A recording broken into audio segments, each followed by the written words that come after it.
एक समय की बात है, एक छोटे से गांव चंदनपुर में रहता था एक जिज्ञासु छोटा सा लड़का नामक आराव। उसका जीवन सामान्य था जब उसने अपने पुराने आवासीय घर के छत की खोज करते समय एक रहस्यमय मानचित्र पाया। ये मानचित्र गांव के चारों ओर बसे जंगल के अंदर एक प्राचीन और छुपा हुआ धन की ओर मुड़ता था।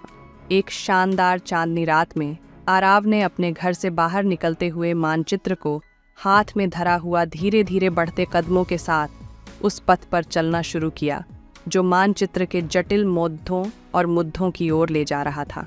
अचानक उसकी आंखों में एक चमक आई जो अधिक बड़े औरतियों द्वारा बोझित एक प्राचीन पत्थर के दरवाजे को दिखा रही थी, जिसे जंगल की घनी बेलों ने ढका हुआ था। दरवाजा खिसकता हुआ खुला जैसे ही आरव धीरे धीरे अंदर कदम रखता है। अंधकार का इस अंतहीन राज ने एक स्पष्ट दृष्टिकोण प्रदान किया जब एक पहल के रूप में एक पुराना रक्षक आत्मा सामने आई जो सदियों से धन की रक्षा करने का कार्य संपन्न कर रही थी। उस आत्मा ने एक भूतपूर्व आवाज में बात की, धन के इतिहास और आरव पर सौंपे गए जिम्मेदारी की कहानी सुनाती हुई। संघर्ष की स्थिति बढ़ती है जैसा कि आत्मा ने आरव के सामने एक विकल्प पेश किया, धन को लेना और परिणामों का सामना करना या इसे पीछे छोड़ना, गांव की समृद्धि को सुनिश्चित करना। जैसे ही आरव खजाने की ओर बढ़ा, एक अप्रत्याशित ट्विस्ट सामने आया।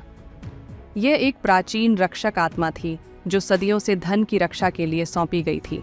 उस आत्मा ने एक भयंकर आवाज में बोली, धन के इतिहास और आरव पर सौंपे गए जिम्मेदारी की कहानी सुनाती हुई।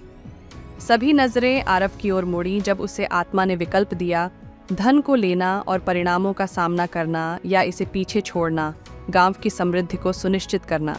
उसने सच्चाई को समझते हुए निर्णय लिया कि संदूर को वापस रखना ही उचित है।